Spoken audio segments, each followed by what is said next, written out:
감사합니다. 고맙습니다. 자, 오늘 기초 튼튼반 오늘 십성론 첫 번째입니다. 26강 들어갈게요.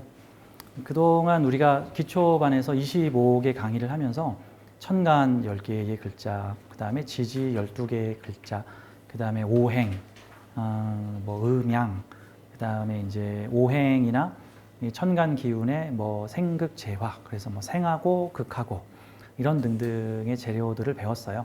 음식 만들기 전에 음식 부치는 법, 음식 계란은 어떤 거고, 토스트는 어떤 거고, 고기는 어떤 거고, 야채는 어떤 거고, 이제 이런 거를 배웠고, 이제는 이 재료들이 어떤 역할로 쓰여지게 되는가라고 하는 역할론에 대해서 함께 배울 차례입니다. 이 사주 해석은 크게 두 가지로 볼 수가 있는데, 이제 천간에 있는 4개의 글자, 지지에 있는 4개의 글자, 그 다음에 운에서 들어오는 글자들을 조합을 해서 이제 각각의 글자의 어떤 의미나 상징들을 가지고 이 사주를 해석하는 방법이죠. 근데 문제는 이제 이렇게 되면은 지식 조각의 파편을 가지고 이제 스토리를 써야 되는데 웬만큼 머릿속에 스토리텔링이 잘 되는 사람이 아니거든. 이게 뭐라고 하는 소리인지를 못 알아듣는 거예요. 그러니까 마치 어떤 사람이 어떠한 단어 10몇 개를 읊었어. 이게 무슨 말인지 얘기하시오. 단어 10개를 읊고.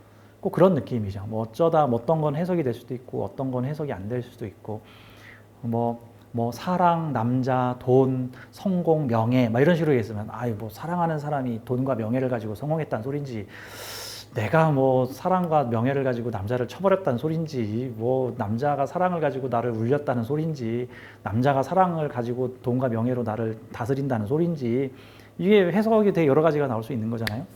그래서 이제 이 각각의 오행이나 천간글자, 지지글자에 십성이라고 하는 것들, 십성, 10가지 성질, 10가지 성격이라고 하는 십성을 공부를 하게 됩니다. 이 십성은 다른 말로 육친, 육신이라는 말로도 표현을 해요. 그러니까 책에 따라서 어디서는 육신, 육친, 또는 십성 이런 식으로도 표현을 하는데 다 같은 말이다. 어떤 관점에서 바라봤느냐에 따라서 볼 수 있습니다. 주로 이제 육친이면은 이제 인간관계 쪽을 조금 더 비중 있게 보는 거고, 육신은 약간 좀 고법적 표현인 거고, 이제 십성이 아무래도 좀 많이 사용되는 표현이고, 라고 볼 수가 있습니다. 그래서 지금부터 십성론 같이 들어가도록 할게요. 자, 여러분한테 나눠드린 교재의 이 십성론 26강 첫 페이지에 이 10개의 십성을 갖다가 밑에 오행 십성, 지지에 10개로 나누고 있죠. 크게 5가지 성향이 있는데 이거를 또 2개씩 분류를 하게 되니까 10개의 성향으로 나눠져서 십성이라고 이제 표현을 합니다. 정관, 평관, 정인, 편인, 겁재, 비견, 상관, 식신, 정재, 편재. 요거를 지금부터 같이 배워보도록 하겠습니다. 요거는 한 페이지에 다 모아놓은 거고요. 요 한 페이지에 모여 있는 거를 머릿속에 대략적으로 이제 파악을 하게 되면 어떤 분들은 그냥 달달 외우는 방식으로 넘어가시는 분도 있고 어떤 분은 이거를 뭔가 머릿속에 스토리텔링을 하면서 뭔가 이어가는 연상하는 방법으로 외우실 수도 있겠죠. 각자 알아서 외우세요. 달달 외우시는 방법도 있고 연상하시는 방법들도 있고. 자, 이거 잘 모르겠으면 그냥 요 페이지를 가지고 다니시면서 얘 정관이 맞네. 정관이 어떤 거지? 평관이 맞네. 얘 평관이 어떤 거지? 이런 식으로 이제 익숙해지기 전까지는 요 표를 좀 가지고 다니시면서 참고를 하시면 도움이 되겠습니다. 이게 정리를 한 거죠. 이게 정보를 갖다가 정리를 한 거예요. 이 제극인의 능력입니다. 이것도 일종의.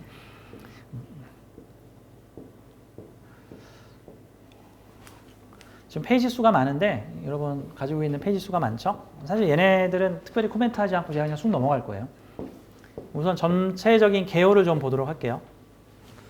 명리학은 신법과 고법으로 나눠집니다. 명리학의 신법과 고법. 지금 우리가 배우고 있는 명리학은 신법이라고 표현을 하고요.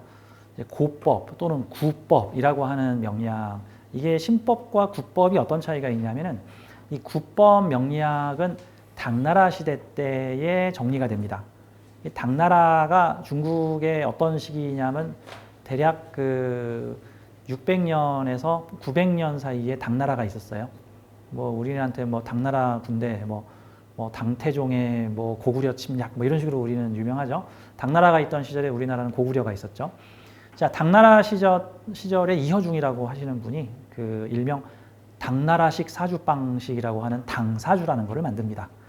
이 당사주라고 하는 것으로 고법 또는 구법 체계를 이렇게 완성을 짓는데, 이 고법 체계의 특징은 주로 연지를 기준으로 사주에서 중심을 연주를 중심으로 해서 연주의 부속 월주, 월주의 부속 일주, 일주의 부속 시주.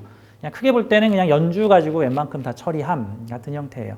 그래서 이 당사주법 해가지고 뭐 옛날 전통 명리학인 당사주 해가지고 보통 이게 띠 가지고 보는 거예요. 근데 그렇게 치면 12명 중에 한 명이 다 띠가 같잖아. 그 옛날 시대에는 좀 단순했던 시대였기 때문에 이 당사주법이라고 하는 그냥 연주를 기준으로 사람들을 다 그 해에 태어난 사람들의 운을 다 그냥 통으로 보는 게 일종의 고법 체계라고 볼 수가 있죠. 그 고법 체계가 우리의 민속의 풍습으로 들어와서 자리 잡은 것들이 일명 삼재론 같은 거죠.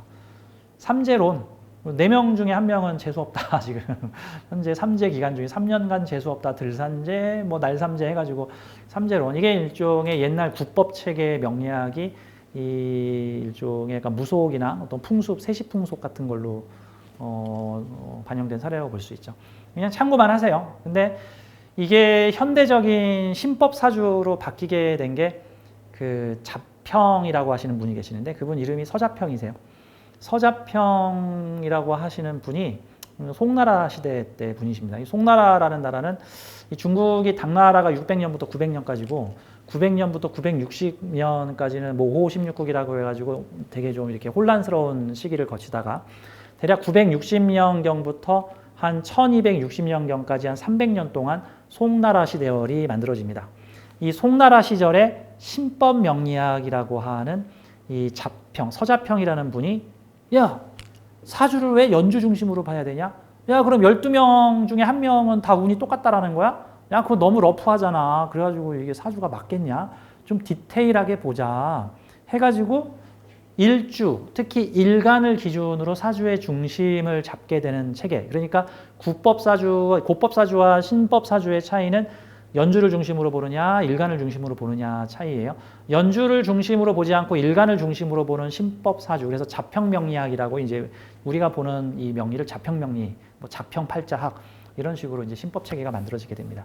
이게 명리업계의 하나의 대혁명이 돼요. 지금은 우린 당연스럽게 이 자평명리학을 배우고 있지만 이게 대혁명입니다. 왜? 일주를 기준으로 보게 되면서 사주가 더욱 풍성한 해법이 나오게 됩니다. 이 사주가 대략적으로 52만 개 정도의 경우의 수가 나와요. 이 사주라는 게. 그러니까 52만 명 중에 1명은 동일한 사주라는 거죠. 근데 남자하고 여자는 대운이 따로 가니까 이거를 남자 여자로 다루게 되면은 뭐 남자나 여자로만 치게 되면 뭐 100만 명 중에 1명 정도 동일 사주자가 있다. 남자 여자 합치면 50만 명 중에 1명이 동일한 사주자다. 뭐 이제 이런 식으로 볼 수가 있는 건데 이게 신법 사주에서 가능해졌어요. 옛날에 고법 사주 체계에서는 8글자 다 필요 없고 그냥 연지만 보고 뭐 뱀띠는 말띠하고 결혼해라, 뭐 무슨 띠하고 무슨 띠는 궁합이 안 좋다, 누구누구는 지금 삼재다, 너 띠가 뭐냐 이런 식으로 이제 되게 두리뭉실하게 봤어요. 근데 사실 그 시대에는 자기가 태어난 날이 정확히 몇 월 며칠인지 알 수 있는 사람이 100명 중에 한두 명 될까 말까 해가지고 그 대충 뭐 여름에 뭐 소 염을 먹일 때 해 중천에 떴을 때 태어났습니다.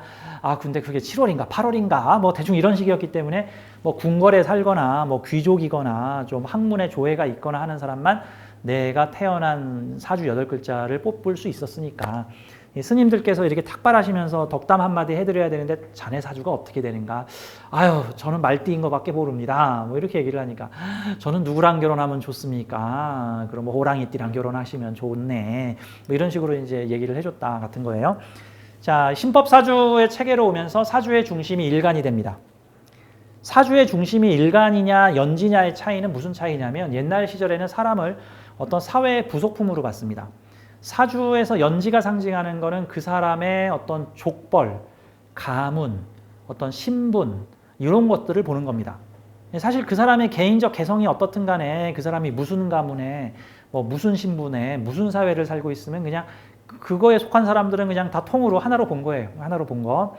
그런데 이제 세상이 좀 더 다양화되면서 사회의 부속물로서 인간을 본 게 아니라 어떤 개인의 개성을 중심으로 세상을 보기 시작을 한 겁니다. 그래서 이 현재의 명리학이 신법 체계로 만들어집니다. 8개의 글자 중에 일간이 중심이 돼서 나머지 글자의 기준을 잡게 되니까 일간을 중심으로 나머지 글자들의 역할이 부여가 됩니다. 그 역할론을 통해서 십성론이 만들어지게 됩니다. 그래서 이 십성론은 이 서자평의 일간을 중심으로 사주를 보는 이 신법 체계를 통해서 이 십성론이 아주 체계화되고 발전되었다라고 볼 수 있습니다. 즉 일간을 중심으로 보지 않으면 십성도 존재하지 않아. 그러면 그냥 간목의 특성, 해수의 특성, 병화의 특성, 정화의 특성 이런 식으로만 사주를 봐야 되는데 이게 해석을 하자니 너무너무 뜬구름 잡기라서 코에 붙이면 코걸이, 귀에 붙이면 귀걸이 이걸 해석이라고 할 수 있겠는가. 그러다 보니 해석이 안 되니까 옛날에는 그냥 죄다 신살로 봐가지고 뭐 현침살이 있으면 뭐를 한다, 무슨 글자가 있으면 중을 한다, 무슨 글자가 있으면 소박을 맞는다 이런 식으로 신살론 뭐 역마살이 있네, 도화살이 있네, 무슨 살이 있네 하는 식으로만 주로 구법에서는 많이 봤는데 신법에서는 드디어 십성이라고 하는 일간을 기준으로 각각의 글자가 어떠한 역할을 맡고 있다가 만들어지게 됩니다. 요즘처럼 스마트폰이나 컴퓨터가 발달하기 전, 요즘 스마트폰이 대중화된 게 최근 한 10몇 년이죠. 한 2009년, 10년, 11년부터 스마트폰이 우리나라에 대중화됐죠. 컴퓨터가 대중화된 거는 1990년 이후죠. 그러니까 사실 인류 역사상 10년에서 최근 30년 내에 이런 스마트 기기들이 나오기 시작을 했고요. 옛날에는 그런 스마트 기기가 없어서 사주를 볼 때 사주 보는 시간의 절반이 사주 뽑는 시간이었어요. 저희 어머니가 사주를 배우시던 1980년대 이런 시절에는 80년대 초반 이럴 때는 사주 뽑는데 5분, 10분 걸려. 사주 뽑는데 사주 보러 딱 가면은 거기서 한 10분 동안 기다리고 있을 때 그러면 부지런히 A4 용지에다가 막 써가지고 대운까지 막 주주주주주주주 쓰시고 만세력 찾아가지고 이제 하셨단 말이죠. 그리고 설명해 주는 거 5분, 10분 끝. 설명해주고 5분, 10분 끝. 근데 요즘에는 아주 편한 시대가 됐어요. 스마트폰이나 컴퓨터, PC 등을 통해서 생년월일만 입력을 하면은 단 30초에서 1분 만에 그냥 쉽게 말해서 키패드 누르는 시간만 있으면은 곧바로 사주의 대운까지 뽑아줘 버리니까 그래서 옛날 30년 전에 사주 배울 때는 사주 뽑는 법이 사주 공부의 절반이었어요. 그 다음은 그냥 십성론으로 대충 뭐 재성이 3개니까 결혼 3번 끝 뭐 이런 식이었는데 되게 그랬죠. 근데 이제 요즘에는 사주 뽑는 시간이 획기적으로 줄어들게 되니까 좀 더 사주 해석에 좀 더 많은 시간을 쏟게 되었다. 그래서 호신샘의 기초 강의에서도 사주 뽑는 법은 패스합니다. 굳이 사주법, 만세력을 찾아가지고 사주 뽑는 아날로그 방식은 제가 패스를 해요. 옛날에는 자동차 면허증 딸 때 수동으로 배웠죠.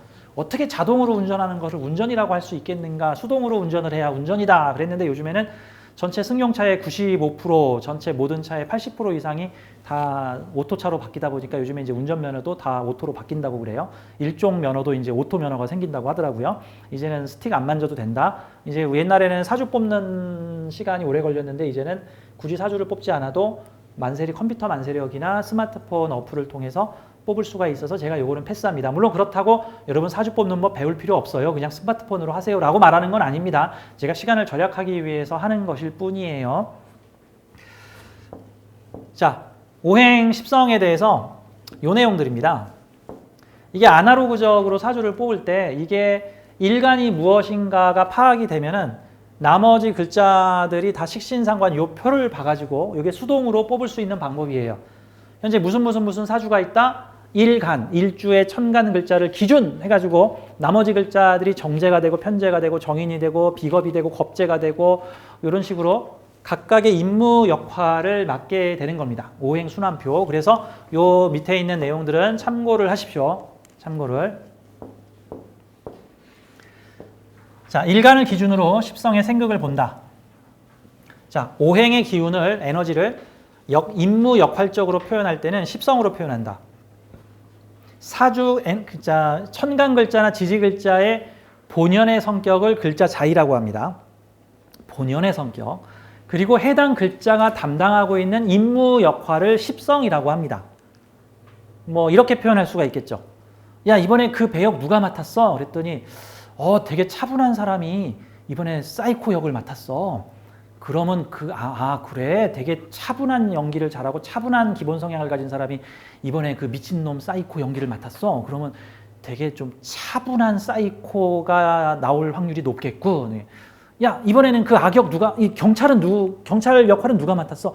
되게 활발하고 다혈질인 사람이 맡았어. 그러면, 그럼 활발하고 다혈질인 경찰이 되게 차분하고 집중력이 높은 속을 알 수 없는 그런 범죄자를 잡는 드라마겠구나. 자, 이런 것들이 글자의 자의와 임무 역할의 관계라고 볼 수가 있는 겁니다. 이해가 되시죠? 자, 그래서 십성은 임무 역할이다. 초보 때는 사주를 볼 때 십성론으로 사주를 보는 게 좀 많이 쉽다. 하지만 십성론만 가지고 사주를 보는 것은 절반만 보는 것이다. 십성론 플러스 글자 자의를 같이 합쳐서 보는 건다. 야, 그 영화의 공주 역할은 누가 맡았어? 그랬더니 그 공주 역할은 그 전에 되게 좀 되게 섹시하고 큐티한 성격을 가지고 있는 배우가 맡았어. 그럼 이번 드라마에 출연하는 공주는 되게 섹시하고 큐티하며 뇌세적이겠군. 이제 이런 식으로 이제 표현할 수가 있는지. 되게 와일드한 중성적 매력을 가진 여배우가 맡았어. 그럼 이번에 공주 역할은 되게 중성적 매력을 품기는 남녀를 드나드는 어떤 그런 성격이겠군. 이런 형태라고 볼 수 있는 거예요. 임무 역할, 십성은 임무 역할이다. 자, 십성은 육친 또는 육신이라는 용어로도 사용을 합니다. 자, 오행, 5가지의 에너지의 기운은 본연의 기운이고 십성은 그 오행의 임무 역할적 표현이다. 예를 써놨죠. 원래는 부드러운 성품의 배우가 과격한 연기를 한다. 그럼 부드러우면서 과격하겠죠. 그래서 오행은 고정적이고 십성은 상대적이다.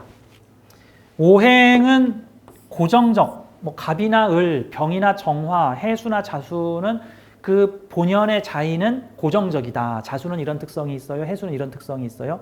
근데 그 임무 역할은 이럴 수 있고 저럴 수도 있다 같은 거예요.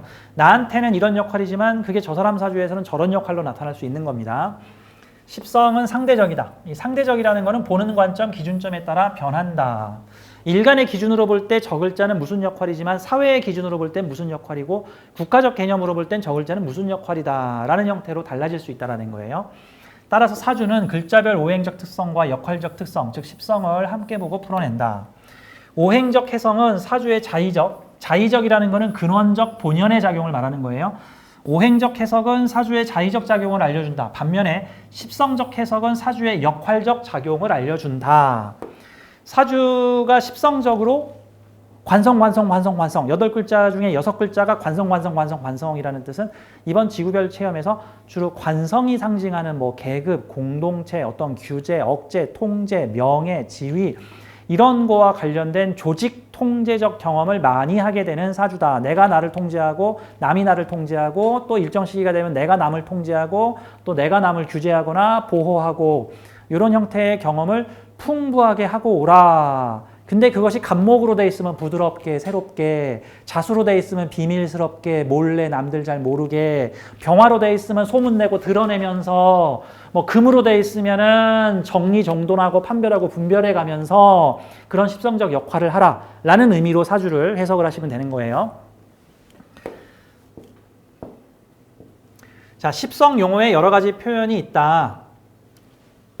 자, 10가지 표현입니다. 이제 아마 사주 공부하면서 아주 자주 듣게 되는 표현인데 비견, 겁재, 식신상관, 정재, 편재, 정관, 편관, 정인, 편인 이렇게 10개로 나눠져 있고요. 이 10개는 또 5개로 묶음을 할 수 있습니다. 2개씩 묶어서 비견과 겁재를 퉁쳐서 부르는 말이 비겁, 식신과 상관을 합쳐서 부르는 말이 식상, 정제와 편제를 합쳐서 부르는 말이 재성, 정관과 편관을 합쳐서 부르는 말이 관성, 정인과 편인을 합쳐서 부르는 말이 인성. 이제 이렇게 표현을 하게 되는 겁니다. 가령 그 사람은 좀 식상이 되게 발달을 해서 이런 걸 좀 드러내고 표현하고 싶어 해. 뭔가 역할을 잘 맡고 싶어 해. 본인이 직접 하고 싶어 해. 그 사람이 실무 전문가야. 식상이 많아서. 그럴 때는 그게 식신일 수도 있고 상관일 수도 있다 같은 뜻이에요. 그 말인즉슨 식신과 상관은 대략 한 70%는 거의 비슷하고 20%는 30% 정도에서 미세적 차이가 있다 정도로 보면 되는 거죠. 그러니까 어떤 일이든 보면은 뭔가를 추진하려고 하는 세력이 있는데 그 세력 중에서도 강경파가 있고 온건파가 있을 수가 있겠죠. 그래서 그걸 굳이 구분을 하면은 그런 거죠. 요즘 정치단체 내에서도 여당인데도 윤 관 하는 그런 또 세력이 있고 또 비윤핵관 이런 세력들도 있고 뭐 강경파가 있고 좀 보수파가 있고 야당 중에서도 좀 강경파가 있고 보수파가 있고 온건파가 있고 뭐 이런 식으로 같은 관성 내에서도 좀 강한 관성이 있고 좀 부드러운 관성이 있고 이런 식으로 두 개로 좀 성질을 나눈다라고 볼 수가 있어요. 7, 80%는 같고 2, 3%에선 차이가 난다. 이런 측면으로 봅니다. 비경과 겁재는 완전히 다른 게 아니라 7, 80%는 비슷하고 2, 30% 정도가 다르다 정도로 보면 되는 거예요. 자, 비견, 겁재, 식신상관, 정제편재, 정관편관, 정인편인 이렇게 10개의 십성 용어를 명리학에서 이제 자주 보게 될 것이다. 같은 겁니다. 자, 이렇게 오행표로 예를 하나 들어드리게 되면은 만약에 일간, 8개의 글자 중에 일간이 간목이다. 일간이 간목이면 나머지의 글자들은 전부 다 이런 식으로 임무 역할을 부여받게 됩니다. 그러니까 일간을 기준으로 각각의 임무 역할의 오행까지도 딱 자동으로 배속이 된다, 자동으로 배정이 된다라는 뜻이에요. 그러면 이렇게 보면 되지. 일간이 간목일주다. 간목일주다 그러면은 이 사주에 화가 들어오게 되면 무조건 맞는 역할이 식신 또는 상관이에요. 식신 아니면 상관. 근데 식신이나 상관은 표현하다, 드러내다, 재능, 적성, 뭐 자아, 실현, 베풀다, 나누다, 기르다, 키우다, 보여주다, 들춰내다, 밝히다 이런 형태인데 목은 그런 일을 화로서 있는 그대로 보여주려고 합니다. 수는 숨기고 저장하고 압축하려고 한다면은 화는 드러내고 펼쳐지고 같은 경우죠. 그러니까 경금일주 같은 경우는 이 식신상관이 수기운이기 때문에 뭔가를 덮고 감추고 모으고 개미가 하는 일은 뭐죠? 개미는 식신상관을 어떻게 쓰죠? 개미는 겨울을 준비하여 식량을 쌓아놓는 일을 하죠. 배짱이는 식신상관을 어떻게 쓰죠? 띵가띵가 기타 치고 노는 나 좀 도와주세요 관종 나 노래 불러요. 그러면 개미와 배짱이에서 개미는 금수를 쓰는 애들이고 배짱이는 목화를 쓰는 애들이다. 그럼 여름에는 누가 유리하죠? 배짱이. 겨울에 오면 누가 유리하죠? 개미. 뭐 이런 식으로 봐야지 개미는 좋은 놈이고 배짱이는 나쁜 놈 날라리예요. 뭐 이렇게 볼 필요까지는 없는 거죠. 그러니까 같은 식신상관이라도 개미의 식신상관은 부지런히 근면성실하게 남들 안 보이는 데서 막 주워 모으고 주워 담고 쌓아놓고 쟁기고 뭐 이런 일들이고 화는 드러내고 밝히고 호신샘이 간목일주예요. 호신샘 간목일주인데 저는 지장간 식상을 쓰는데 이렇게 필요할 때 끄집어내서 아우 호신샘 저렇게 까불었어. 저렇게 까부는 사람이었어. 그런데 지장간에 있는 거 꺼내서 쓰는 거니까 이제 다시 지장간으로 싹 집어넣으면 아주 얌전하고 저 너무 수줍음이 많아서 옆에 누가 있으면 같이 밥을 못 먹어요. 뭐 이런단 말이죠. 이제 사람이 안 믿어.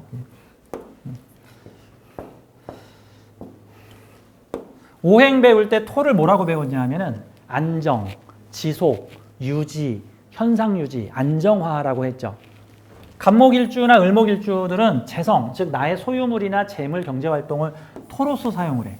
그러면 간목이나 을목일주는 경제활동, 재물활동을 하게 되면 삶이 안정된다 정도로 해석을 할 수가 있는 거죠. 토라는 안정적인 요소를 재물로 쓰고 있기 때문에 목일주, 간목이나 을목일주가 금기운을 쓰게 되면 관성으로 쓰게 되는데 그러면 감투를 쓰고 어떤 조직 공동체 활동을 중요시 여기게 되면 얘가 원래 펼치고 해보겠다라는 애가 뭔가를 금의 속성인 분별하게 되고 판단하게 되고 가리게 되고 속가내게 되고 정리하게 되고 마무리 짓게 되는 성향을 보이게 된다. 그런 지위 직급을 가지게 된다. 이런 형태가 되는 거고 공부를 하게 되면은 남들 잘 모르게 드러나지 않는 비밀스러운 신비스러운 것들을 싹 모아서 압축시켜 놓게 되다.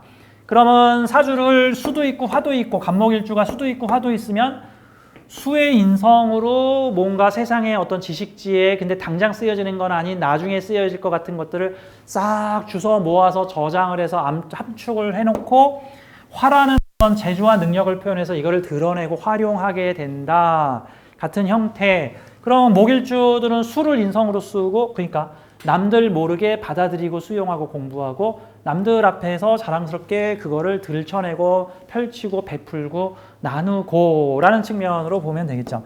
성경책에 오른손이 하는 일을 왼손이 모르게 하라. 이거는 뭐하고 좀 관련이 오행상으로? 오른손이 하는 일을 왼손이 모르게 하라. 그러면 수. 그러면 식신상화 베풀고 나누는 일을